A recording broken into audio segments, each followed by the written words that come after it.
Assalamualaikum warahmatullahi wabarakatuh. Alhamdulillah wa syukurillah, la hawla wa la quwwata illa billahil aliyyil azim. Asyhadu an la ilaha illallah wa asyhadu anna Muhammadan abduhu wa rasuluhu. Allahumma shalli ala Muhammad wa ala alihi wa sahbihi ajma'in, amma ba'd. Kita lanjutkan. Pun bisa niki Pak, membina kubur niku nggih. Membina kubur menurut sunnah.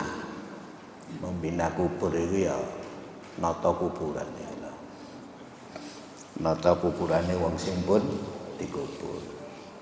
Niku jenenge membina kubur. Menurut sunnah, hendaklah kubur itu ditinggikan dari tanah kira-kira sejengkal, agar diketahui orang bahwa itu kubur. Jadi ada tandanya bahwa di situ tempat pemakaman orang yang meninggal.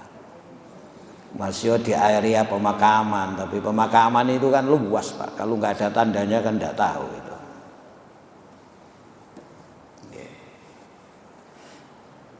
Maka kuburan itu didukurno tapi titik.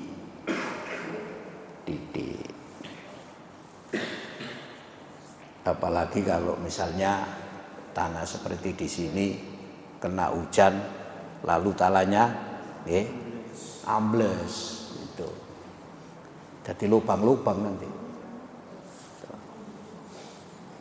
Dan haram meninggikan lebih dari sejengkal itu berdasarkan hadis yang diriwayatkan oleh Muslim dan lain-lain dari Harun, bahwa Sumama bin Sufai bercerita kepadanya, kepada Harun, katanya, kunna ma'a Fadhalah bin Ubaidin, kami ya, bersama Fadhalah bin Ubaid. Kata Sufai itu, Sumama bin Sufai, bi ardir Rumi birudusin,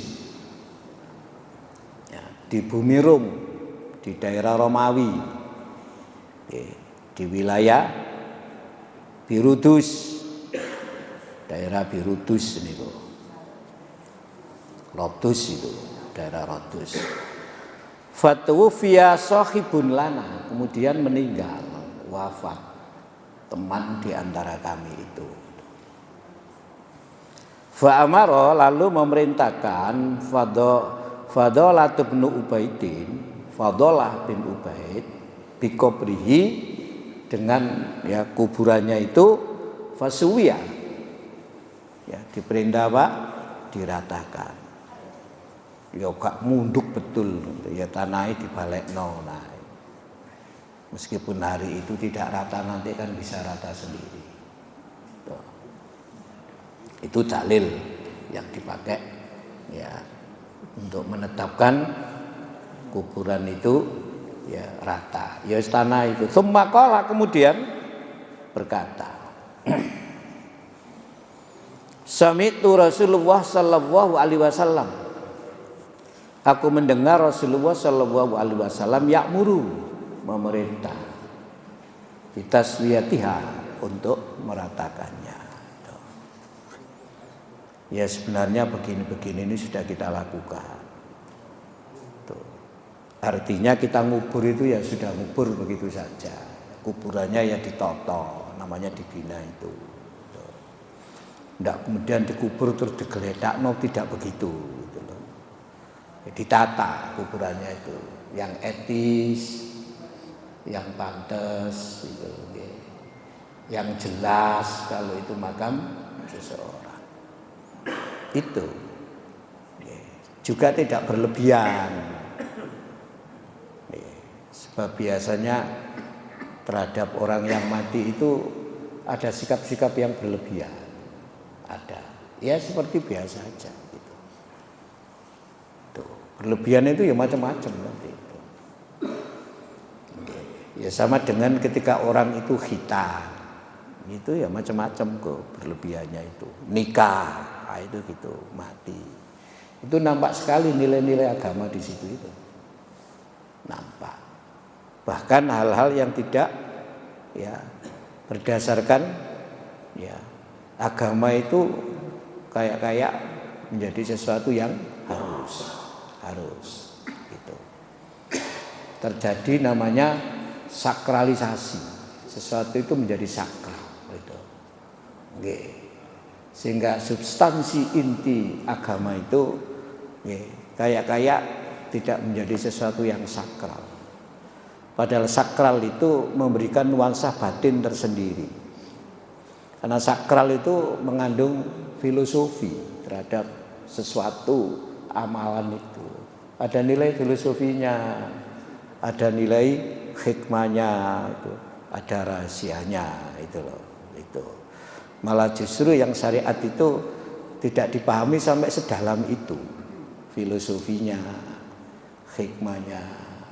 Ya itu. Misalnya dalam nikah. Nikah itu adalah perjanjian kita dengan Allah. Itu kadang hilang. Tuh. Malah yang jadi sakral itu ya berkatnya, sampai itu. Model makanannya, model acaranya, sampai itu. Apa maneh saiki katik diserano sewu barang ngoten niku. Wis macam-macam sampean. Lah wong nek nggone gedung karek lungguh nek nggone lungguhan diuter-uterno kaya apa ngoten niku. Dengan acara apa? Kirap. Macam-macam lah ya. Itu kayak menjadi sakral. Nah, nanti kemudian dijelaskan kirap itu begini. Sing ngajarno ngono kuwi sapa? Nah itu. Kayak itu kemudian yang dijadikan pedoman itu. Contoh seperti itu. Contoh. Dan itu banyak. Dalam kehidupan ini banyak. Kayak kemarin sudah kita sampaikan dalam kajian. Acara namanya halal bihalal itu kayak menjadi sakral sekarang itu. Harus ada. Kalau nggak ada itu kayak ada sesuatu yang hilang di Ramadan itu. Karena dinamika kehidupan. Kalau dulu hari raya itu orang saling mengunjungi. Sekarang karena sibuk gitu loh ya. Yang mengunjungi ya sibuk, yang dikunjungi ya sibuk. Akhirnya kumpulnya dari siji. Lah iya. Jadi gak suwe-suwe, gak memakan waktu lah, efisien. Makanya kalau dulu nggak mengunjungi itu ada sesuatu yang hilang mas ya. Nah sekarang seperti itu menjadi sakral. Tapi kadang-kadang substansi esensi yang terkandung di dalamnya itu tidak kita pahami itu. Dan diriwayatkan dari Abu Hajjaj Al-Asadi misalnya, bahwa Ali bin Abi Thalib mengatakan kepadanya, "Ala aba'atsuka, maukah aku mengutus kamu ala ma ba'atsani alaihi, sebagaimana aku diutus atasnya Rasulullah sallallahu alaihi wasallam. Kon gelem tak kongkon kaya aku dikongkon Nabi." Maksudnya niku ngoten. Apa terjemahannya? Maukah Anda saya beri tugas bagaimana saya ditugaskan oleh Rasulullah? Kon gelem tak kongkon kaya aku dikongkon Nabi. Kon gelem tak kei tugas kaya aku dikei tugas Nabi. Apa itu ala tada'a? Hendaklah kamu tidak meninggalkan timsalan illa tamasnahu, patung-patung yang diserupakan, illa tamasnahu, kecuali engkau hancurkan. Wala qabran musyarrafan, dan kuburan yang berlebihan. Ya, berlebihan ya di dalam itu, di di dalam mengatur tanahnya itu. Illa sawaitahu, kecuali engkau ratakan. Prinsipnya dikongkon noto. Dikongkon apa? Dikongkon noto. Jadi ditoto. Kayak seperti kemarin disapu itu ditoto. Gak ngerti diuncal dong, Pak, maksudnya itu. Ditoto. Itu namanya membina. Kene wis begitu, wis ahline ngono iku wis. Sing bagian nek kuburan niku wis ngerti nek Indonesia nih. Sekarang itu juga termasuk bagian dari pekerjaan kok sekarang itu di Indonesia itu. Kuburan sudah tidak menakutkan seperti dulu, sudah enggak itu sampai itu.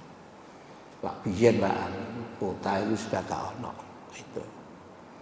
Daerah Pak Poyo itu ya belakangnya kuburan ya Pak ya itu ya biasa wong-wong. Bon. Berkata Tirmidzi, hal ini menjadi amalan bagi sebagian ulama. Tidak semua, mereka tidak menyukai meninggikan kubur dari permukaan tanah kecuali sekedar untuk menjadi tanda bahwa itu adalah kubur, agar tidak diinjak atau mau diduduki. Kuburan tunggu di bal-balan, ngono lho sampeyan niku. Tapi yang saiki lho kuburan rangkai tunggu di pacaran kok sampeyan. Kuburan kembang kuning ya. Saiki pokoke ana tanah kosong ditinggoni ngene saiki. Nggih. Pokoke di sing kosong nek perlu dalan ya tinggoni. Tanahe apa? Tanahe sinten? Allah. Multiguna ngene iki. Ning sore tinggoni kuburan, ndukure tinggoni apa? Macam-macam. Dan para pamong praja bisa merubuhkan kuburan-kuburan yang ditinggikan lebih dari yang diizinkan syarak demi mentaati sunnah yang sah. Kewajiban penguasa yang kemudian termasuk disebut, termasuk bukan satu-satunya disebut umaro. Nah itu disebut apa? Umaro. Ulil amri itu adalah menegakkan ajaran agama ini. Mereka kita taat itu karena itu, bukan sekedar karena kedudukannya, bukan. Sebab prinsipnya itu bukan taat kepada ulil amri, prinsipnya itu taat kepada Allah, taat kepada Rasulullah. Dalam kehidupan bermasyarakat itu ada kesepakatan yang dibangun tuh, supaya kehidupan itu bisa tertib, teratur di situ. Disusunlah berdasarkan kesepakatan yang ada di masyarakat itu. Yang itu kemudian dalam perkembangan lebih lanjut disebut dengan sebutan organisasi.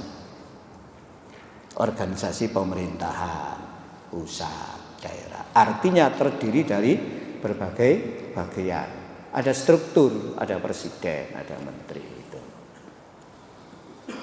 Tuh. Zaman itu yang namanya ulil amri itu ya khalifah zaman itu. Maka jangan lupa sampean ya, khalifah itu juga terkait dengan beberapa persoalan hukum di fikih. Misalnya wali hakim. Nah, dalam perkawinan itu ada namanya wali hakim. Siapa wali hakim itu? Nah, itu wali hakim itu kalau menurut hadis, meskipun hadisnya debatable, adalah sultan. Sultan itu siapa? Dalam konteks kehidupan bernegara sekarang, terutama di Indonesia, sultan itu siapa? Presiden, gubernur, atau siapa?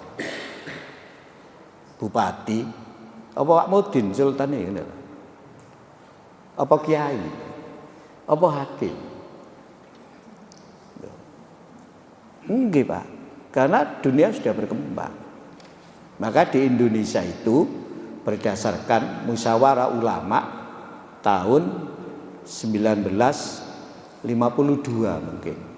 mungkin. kalau tidak salah 53 itu diputuskan sultan yang dimaksud dalam hadis dalam konteks Indonesia itu adalah Presiden Soekarno. Itu fikih Pak, itu Pak. Itu wilayah fikih. Fikih ala Indonesia. Yang memutuskan siapa? Ulama Indonesia, para ahli fikih fuqaha Indonesia. Sampeyan buka di kitab-kitab klasik gak ono Presiden Soekarno gitu. Sebagai sultan, dia presiden bukan sultan.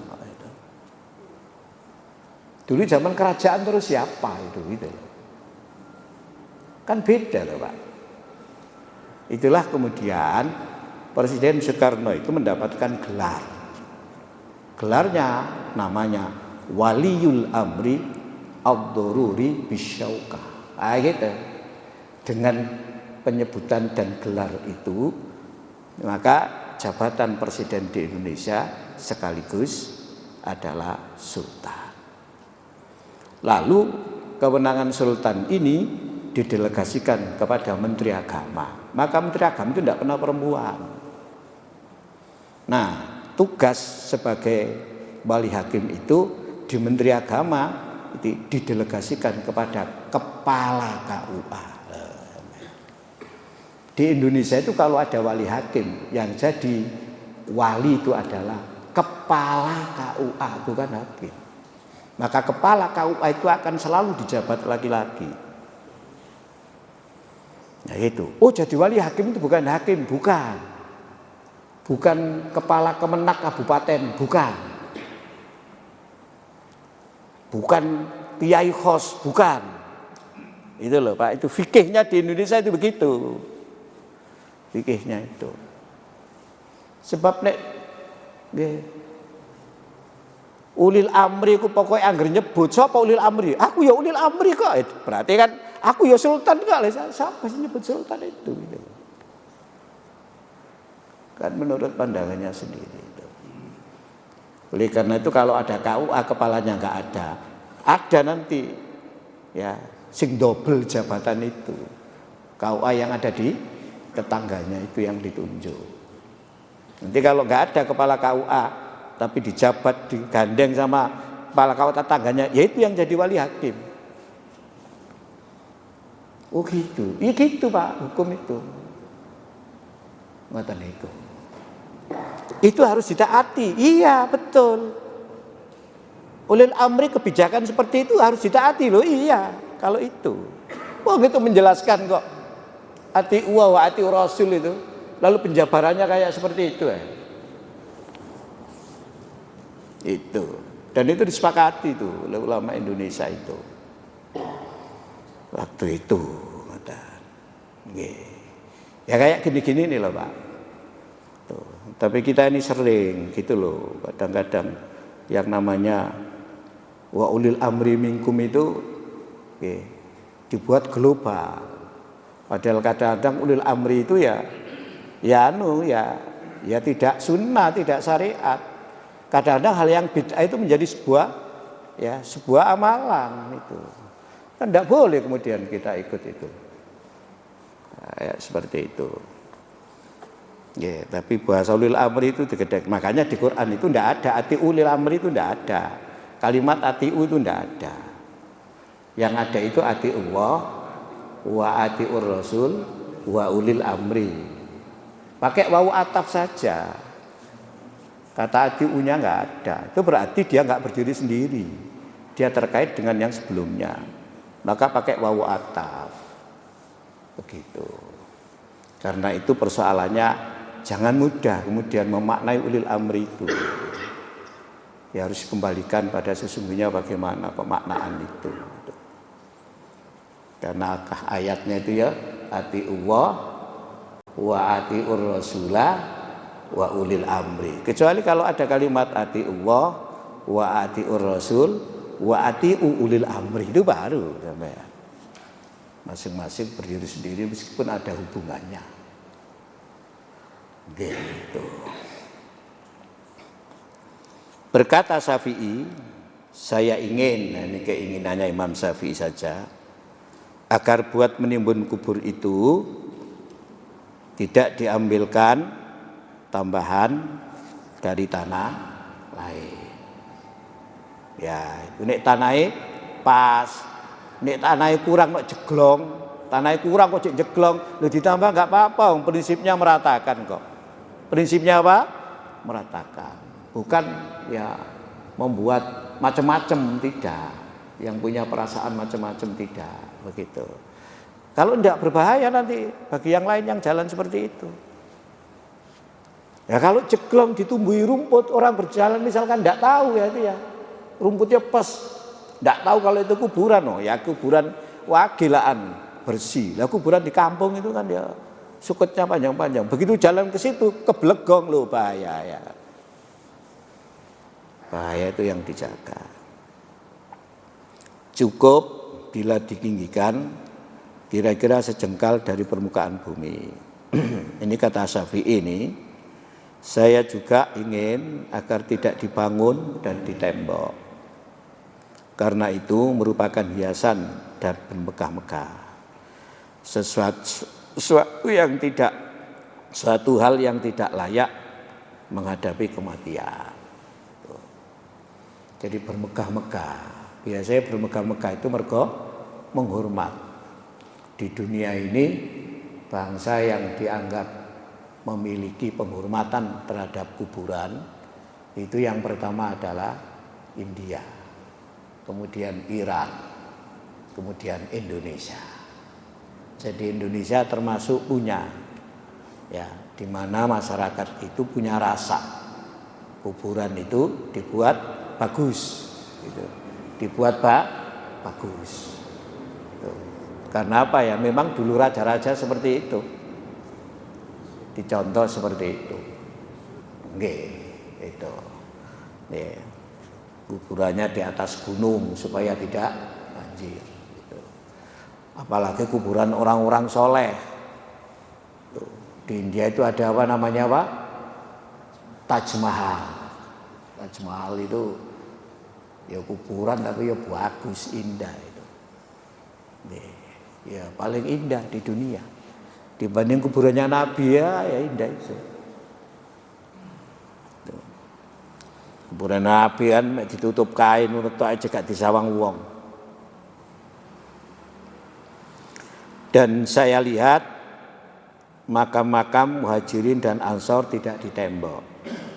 Dan saya saksikan pula beberapa orang pamong praja merubuhkan kuburan-kuburan yang ditinggikan dan tidak seorang pun di antara fuqaha yang mengecam tindakan mereka. Artinya apa? Ulil amri itu bertugas, punya kewajiban menegakkan tauhid. Tuh. Jadi itu agama itu. Bagaimana kalau kemudian negaranya itu tidak seperti zaman khalifah? Itu yang kemudian berkembang. Karena sekarang bukan negara agama. Sekarang itu apa? Negara apa? Bangsa. Sekarang itu bukan negara yang didasarkan agama. Itu termasuk di Timur Tengah. Kemarin Pak Mufid ya, Pak Jrianto itu cerita, beliau kan duta besar berkuasa penuh di Libanon. Libanon itu penduduknya sekitar 5 juta. Libanon itu. Tuh. Karena orang Libanon itu banyak yang keluar negeri. Dan penduduk Libanon itu 50% non muslim, 50% muslim. Tuh. Di sana itu. Tapi sudah ada kayak kebiasaan yang disepakati bersama. Presiden itu non muslim Libanon itu. Perdana Menteri muslim. Tuh. Ketua DPR itu muslim tapi dari Syiah, ya Pak ya, Pak MPR-nya itu loh.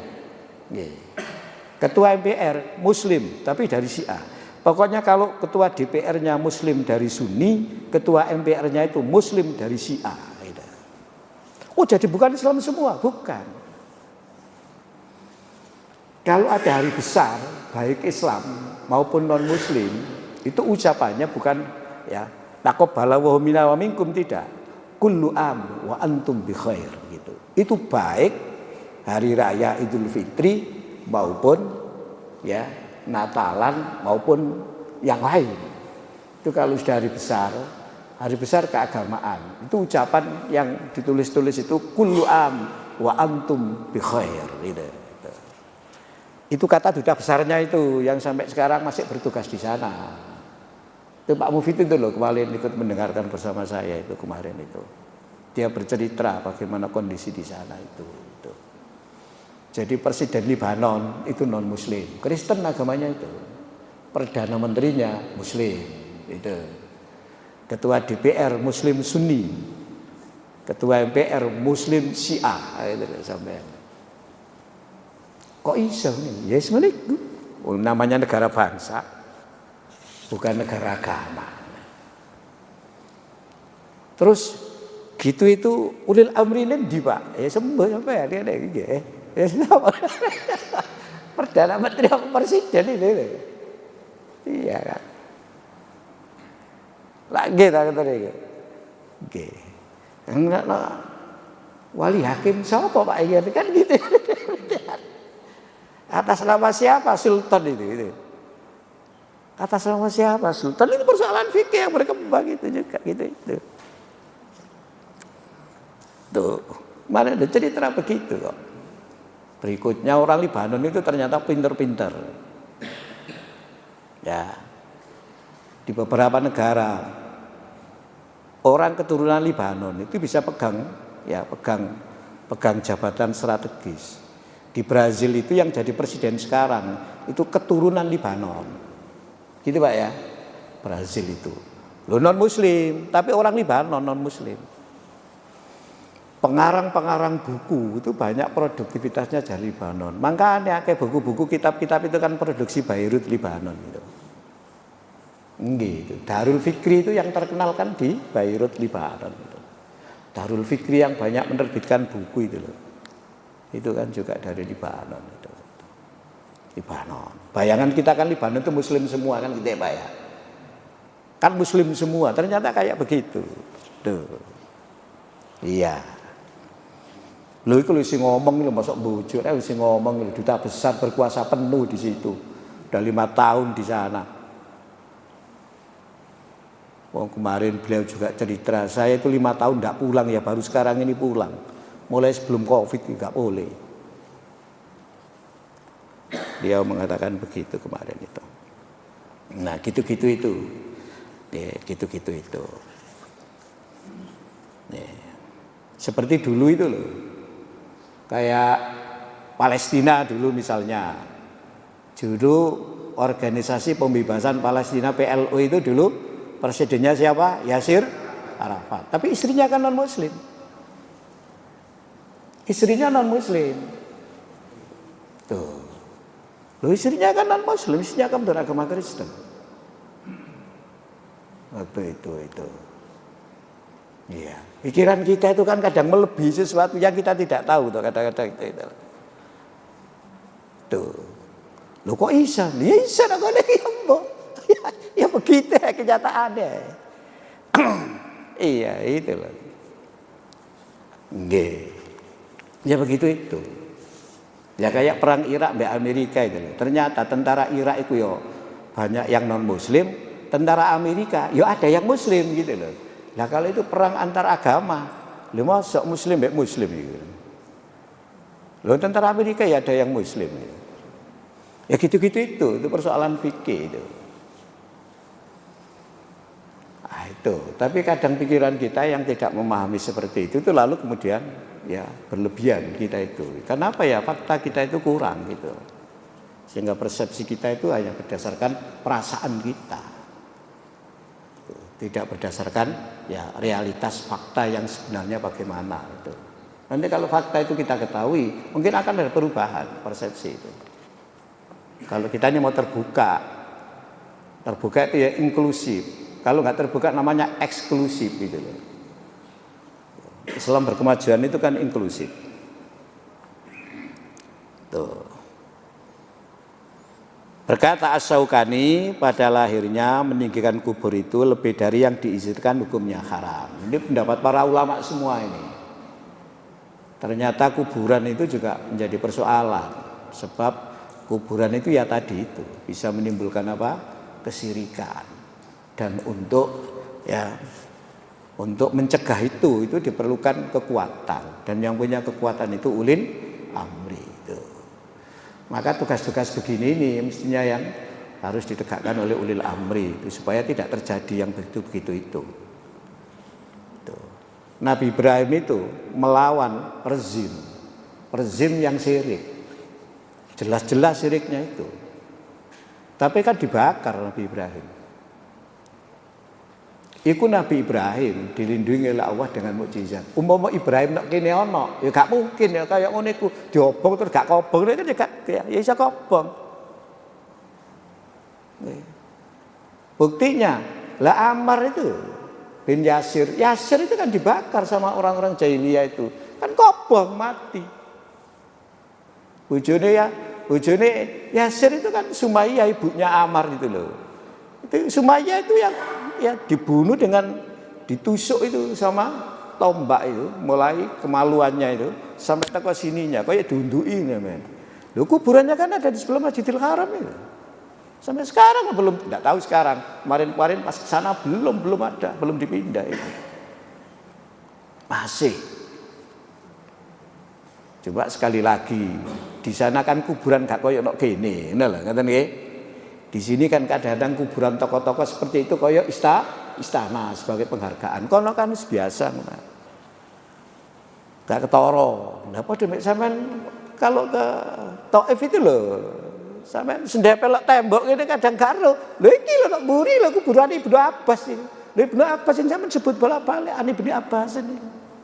Lho iki nok mburi lho kuburane lho. Padahal ya wong sendepel kan lho kuburan. Lho nok mburi iki lho kuburane iki lho. Ya tembok biasa gitu aja. Kayak tembok kan sak pager masjid dia tidak kuburan. Nok mburi lah kuburan. Ya sampean sendepel lah. Nek mlebu lah kuburan iki. Kayak seperti itu misalnya itu. Ini kan gak tek wadon wis ketok. Apa manis tulis wisata religi. Ini gitu sampean iki.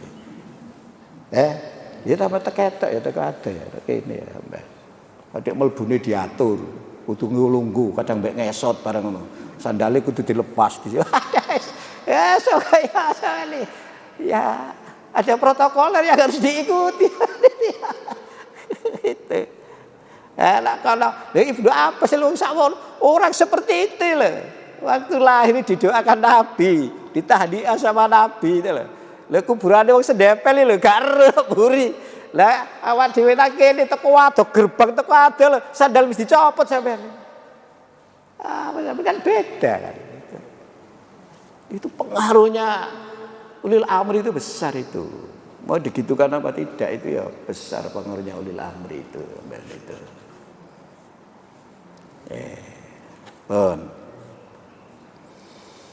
Hal ini ditegaskan oleh para sahabat Ahmad dan segolongan dari sahabat Syafi'i dan Malik. Tapi ada pendapat lain ini, dan pendapat yang mengatakan tidak terlarang gitu ya, karena dilakukan tanpa pelak lagi, artinya ada kebiasaan seperti itu baik oleh golongan salaf maupun khalaf, sebagaimana yang dinyatakan oleh Imam Yahya dan Al-Mahdi dalam Al-Ghaib, tidaklah benar. Jadi kalau ada keterangan bahwa ulama khalaf itu apa sih Pak? Ulama khalaf itu apa? Ulama zaman sekarang, ulama belakangan. Ulama salaf itu apa? Ulama zaman dulu. Itu kalau abad yang dipakai sebagai standar untuk khalaf salaf itu abad ketiga, abad keempat. Sebelum itu namanya salaf, sesudah itu namanya khalaf. Di dalam fikih sering disebut dengan bukan istilah salaf khalaf, mutaqaddimun, mutaakhirun. Itu istilah yang berkembang. Tapi ya di akidah itu sering disebut dengan salaf khalaf. Lalu muncul istilah salafi barang gitu itu Pak. Muncul. Tuh. Sebenarnya semua ulama sebelum pada abad itu semuanya disebut salaf. Dan tidak ada kita itu yang langsung pada Nabi itu tidak ada. Semua itu ya melalui ulama-ulama salaf itu. Imam Syafi'i salaf, beliau abad kedua kok. Imam Malik salaf, beliau abad kedua ya. Dia kan abad kedua. Imam Abu Hanifah, itu malam Abu Hanifah itu ada yang mengatakan bisa masuk tabi'in itu, karena beliau lahir pada abad pertama, meninggalnya aja pada abad kedua beliau itu. Itu meninggalnya pada abad kedua. Jadi kalau kemudian mutaqaddimun itu diartikan dengan batasan abad, nah ya semuanya itu nggak ada yang tidak salaf, nggak ada yang mutaqaddimun, nggak ada yang mutakhirun, semua mutaqaddimun. Tuh kan gitu. Lah apa perbedaan nih sebenarnya dikaji perbedaan nih mereka dalam kajian agama itu. Iya, metodenya yang berbeda nanti. Paling-paling, jadi kalau dikatakan bahwa orang-orang salaf kholaf itu meninggikan pokoknya bagus lah, gak bener itu, tidak betul itu loh. Paling-paling mereka hanya berdiam diri mengenai soal itu, sedangkan berdiam diri itu tidak dapat diambil sebagai alasan pada soal-soal dhonni, artinya yang masih diragukan.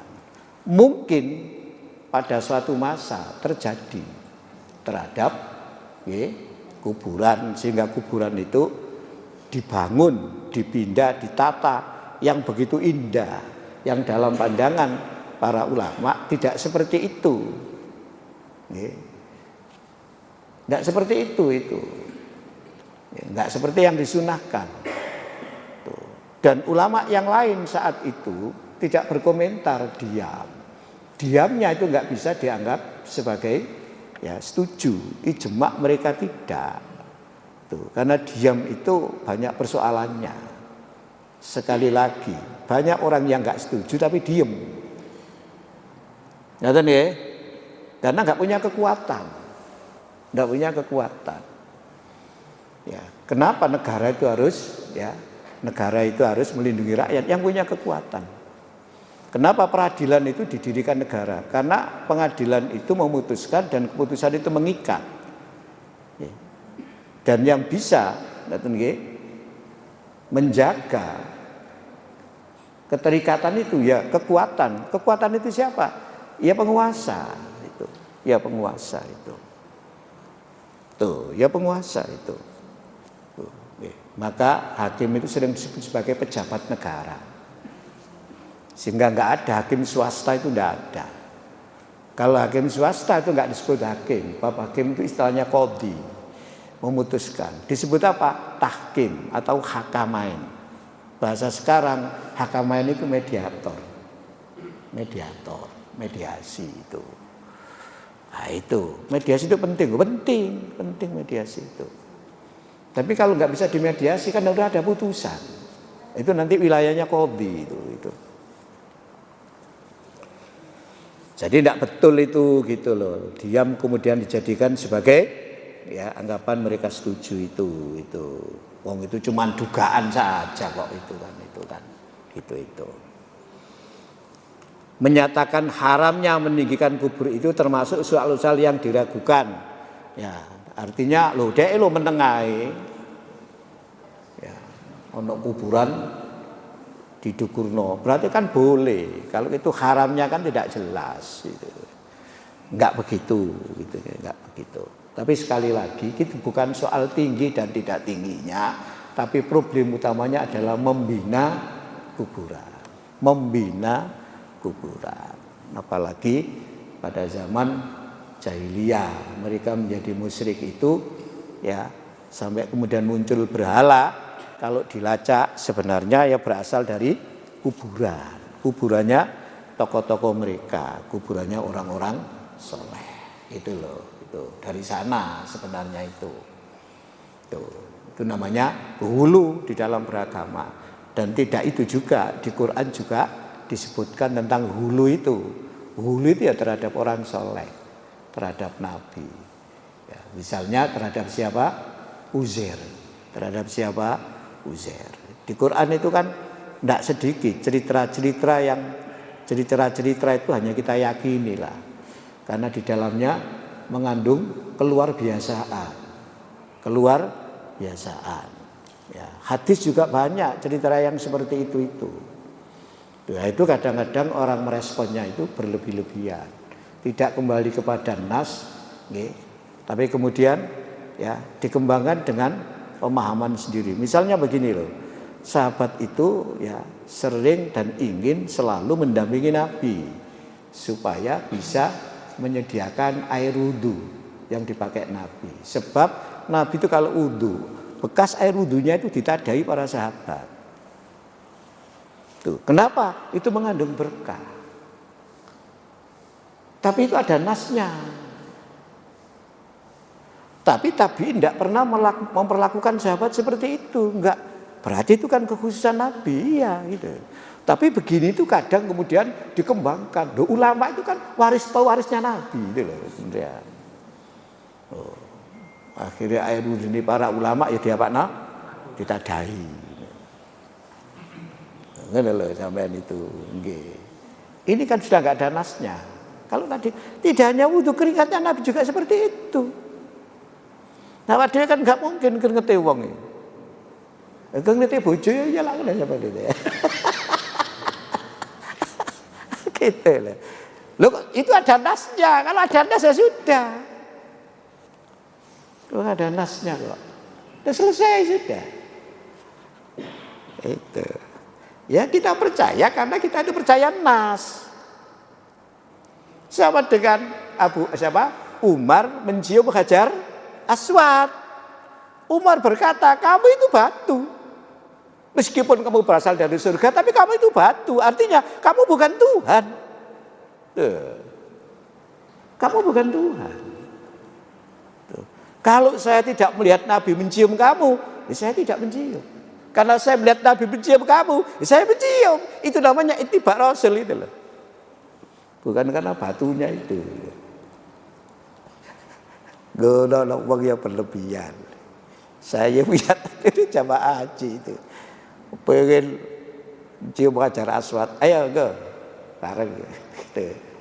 Saya sama Pak Jainal itu, tak terno. Ojo liwat kok, liwat gini aja gitu. Nah, saya jejer sama Pak Jainal.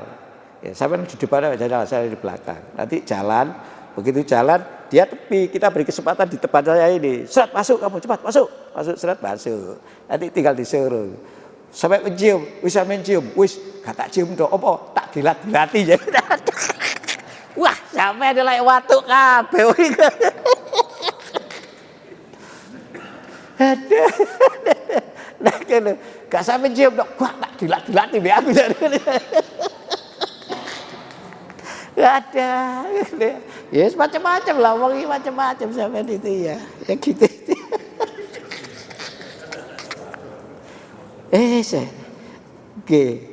Biyen Pak sik nom niku ngoten. Saiki wis gak ngoten niku bahaya ngoten nggih. Bahaya. Nggih. Bahaya Pak ngoten niku pun. Kok dawa iki ya? Ya Allah. Wis ta, sampeyan ta? Ya wis. Di antara hal yang termasuk nggih dalam meninggikan kubur yang dilarang oleh hadis itu, nah nanti ya nggak apa-apa kita teruskan aja lah. Tidak dengeran ini, tahu gini ya. Kurang sealaman, tapi isinya itu aja kok Pak sebenarnya kalau tidak salah ini ya.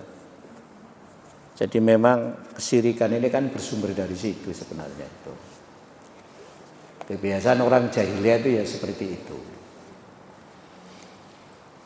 Salah satu sifat orang-orang saat itu diajak kepada Al-Quran nggak mau itu ya karena berpegang teguh kepada tradisi yang sudah mereka pegangi dari nenek moyang.